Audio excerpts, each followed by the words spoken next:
Wednesday! Smack 'em up, everybody. Hey, just this morning I found out that today is the 50th anniversary of the best Kiss album, in my opinion. Without a doubt, this is the best, and it's half a century old today. Oh, I remember back when this album was released. I didn't know Kiss at all, but, you know, I remember seeing Jaws and stuff back then. But my first Kiss album was double platinum. I think Rock and Roll Over. I don't know, man. It's been so long. It's the 70s, man. But I know I had this on 8-track before the 80s. And I know that because when Kiss played the Love Gun tour, and I said this already, and I'll say it again. I think I even said it last week on Almost Human Live. They played, the Love Gun tour played down here, and my brother went. And I wanted to go so bad, and he wouldn't, I don't want my little brother there, and he convinced my parents to let me go, because I was bothering them. Please, let me go with Manny. And he left to the concert, and I'm all depressed, and I go in my bedroom to listen to my Kiss Alive 8-track. And he took it with him. Man, that was a horrible night. I miss Kiss, and I figured, okay, I'll go in my room and listen to Kiss Alive and pretend I'm there. I couldn't even do that. But, of course, I cranked this today. And I played it very loud. I was doing a little mopping around the house and just checking this out. And I'll go through the tracks, man. You know, there's some positive and negatives about this. And I'll tell you one thing for sure. The negative has nothing to do with this album being touched up, because my favorite live albums are touched up. A lot of people complain, it's not real. Good. I don't want it to be real. I want it to be kick-ass. Unleashed in the East, my favorite live album. This album, I guess there's millions of live albums that are fake that are my favorites.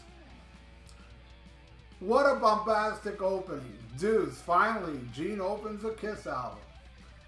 With the bombs, it's just it's exciting. It's just an exciting, opening. It really does set the tone of who this band really is.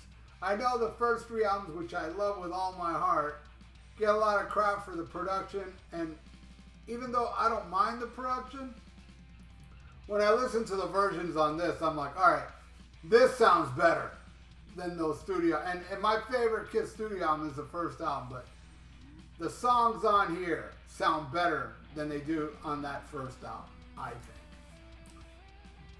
Dudes, right into Strutter, great second song to keep the momentum going, you know? Love it. Got to Choose, not a fan. I'll admit, I'm not a fan. Even the Kiss Alive version. I know many people love that song. I don't hate it.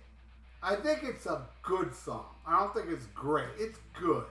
The only songs I would say is bad is Love Theme from Kiss, Great Expectations, Hooligan, and that's about it. I don't mind anything else. I even like Kissin' Time, you know? I don't care. And Then She Kissed Me. I love that song too. Kiss was one of those bands in the 70s that didn't release bad albums at all. Alright, then Hotter Than Hell, cool song. Again, it's I wouldn't say great, but it's a good song. It's a good song. Going into Firehouse, where I feel the same way. I feel Ace Frehley's guitar solo on Firehouse is phenomenal. Phenomenal. Alright, that's only side 1. Nothing to Lose, side 2. Great example of how this is better than the first album. That version with Peter screaming. Damn, do I love that song. Nothing to Lose. Come On and Love Me. Alright, here's another complaint I'm going to have. I don't hate it on here. It kicks ass. But that's the rare song on here. I think there's 2 songs on here where I prefer the studio versions. Come On and Love Me is one of them. I know a lot of people don't agree, especially with the next one I say I think is better studio version. I'm pretty sure all of you probably think the live version is better. But I'll get to that when I get to that. Come On and Love Me, it's awesome. Parasite, one of my favorites on here. What a ripping tune. Ace kicks ass. It's an Ace Frehley song. Too bad he wasn't singing back then, but it's still a kick-ass song. A lot of energy. She is badass. I love like the little jam section in the middle of She and the guitar solo. Ace Frehley lead guitar. Amazing. That's the first album. Now on side 3, Watching You. Whoa. Again, way better than the studio version. The studio version kicks ass. I love Hotter Than Hell. That used to be my favorite of the first 3. Then we get, oh man, I actually lifted the needle during this when it went into Black Diamond to hear the drum solo again on 100,000 Years. Anybody that says that Peter Criss was never a good drummer, I hope you have a low sperm count and I hope you never breed. So yeah, 100,000 Years, what an epic drum solo. And it spawned thousands of drummers. And some became successful, you know, because of it. Mike Portnoy, Charlie Benante, Your Mama. I'm telling you, man, that drum solo to me is historic, you know. Then Paul Stanley of Kiss said in his autobiography, it reminded him of Ricky Ricardo. Yeah, well, you know what? You remind me of, what's that guy? Who's the guy married to Ethel? Fred? Yeah, Fred Mertz. You don't remind me of him, but I can't come up with another insult. So, Ace Frehley solo album owns yours. All right, that's what I think. All right. Then my favorite song, not my favorite song on here, believe it or not, but it is overall my favorite Kiss song, where I actually love the studio version.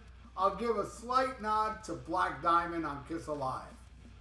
But it's a monster song. My favorite Kiss song, even though it's not my favorite song on Kiss Alive. It's definitely my favorite song on the first Kiss album. Black Diamond rules. And then we end side 4. It starts with Rock Bottom. Yeah, I've heard people say this to me because I complain about the Dress to Kill version because that intro is way too long. And I know it's long because the album's short. They needed, you know. I love this version. It's not long. It's to the point. And then it just kicks ass. It's fucking awesome. Rock Bottom rules. Then Cold Gin. Another classic off the first album that's better on here. Again, you know, and it's Paul Stanley doing his rap that's, I know a lot won't agree. I think it's cringe, all right? But it's not as cringe as later. But it's cringe, you know? Fucking orange juice. I was talking to somebody backstage before, you know, it's just the tone of his voice. It's like, shut up, tough guy. But whatever. You know, it's not as annoying as, you know, she went down on my 501 jeans crap, you know. That ain't no pistol. But, I mean, it's the embryonic stage of cringe right there. But the song makes up for it. Rips. My favorite part of the song, Gene Simmons wrote and didn't get credit for. Ba-da, da-da, da, da, da, da, da, da, da. You know, he wrote that part. Even Ace admits it. And I'm sure Gene looks back at that going, I should have got credit for that shit. Because that's a Kiss song that was played even all throughout the non-makeup years. That's one of the mainstays from the first album on just about every tour, I believe. Yeah, Cold Gin rules. All right, Rock and Roll All Night. That's the one. That's the one song on here. I prefer the original. I love it on here. And I know a lot of people love it more on here because it contains a guitar solo. And the guitar solo is awesome. But there's just something about that studio version and the tambourine. And it's just fucking awesome. But I still like this version. But yeah, there's 2 songs on this album. Come On and Love Me and Rock and Roll All Night should have been. It's not as good as Kiss Alive, I think. But it's still awesome. And then we end it with my favorite song on here, Let Me Go Rock and Roll, where honestly, I don't hate it, but I don't think it's one of the better songs on Hotter Than Hell. You know, it's like, it has no life, really. It's kind of flaccid. Where on this one, it has a lot of life, a lot of bite. It's got that jam section. Awesome. All right. Now I'm going to show you the album before I let you go, because I got to go very soon. Iconic. These guys right here in the back, they're still around, I believe. I've seen, you know, pictures of them maybe 10, 20 years ago holding that same sign. They still got it. And of course the iconic album cover. And then inside, you got the 3 albums and these notes that were written by each member of the band. And you know, you gotta remember, this is when Kiss was struggling and stuff. And this was like a lot, they didn't have money to do a studio album, so they figured, oh, live albums are just throwaways. But they released this live album with a book. It even brought a damn book inside, which is freaking amazing. With some great shots of the band. With the greatest Kiss drummer, in my opinion. Nothing against Eric Carr or the Scab, Cheater Chris. Another cool photo with the bombs and photos. And then you got Paul Stanley of Kiss and Ace Frehley lead guitar. Then you have the back, the front. Great packaging, awesome packaging. And I remember, man, just like looking, because, you know, when I finally did get it on album and not 8-track, I would just stare at this, like pretty much the whole recording. Listen to both double albums, just staring at these pictures. Because back then there was no MTV. This was early 80s when I got it on vinyl. And that's how we would listen to music back then. We'd stare at the vinyl album covers, and that was kind of like our video. But anyway, Kiss Alive turns 50 years old today. The rumor is there's going to be a Kiss Alive box set. I hope that's true. It's supposed to come out in December. But man, they should have announced it by now, right? Who knows? Maybe it ain't going to happen, and my heart will be broken because Kiss, I don't really support Kiss, you know, as far as giving them money anymore, unless, like you see here, the Creature of the Night box set. You know, I'll buy a box set of interest like Kiss Alive. So there you go. That is my quick little 50th anniversary of Kiss Alive. I may have said a couple negative things about it, but overall, it's one of the greatest live albums ever. A lot of you think it is the greatest live album ever. Definitely in my top 10, possibly even top 5. But, so there you go. Thank you everybody for watching. I do appreciate it. And please subscribe to my channel if you haven't. Ring the little notification bell and like the video. It's good for the YouTube algorithms. So stay frosty. Listen to Kiss Alive or suck and smack 'em on gob.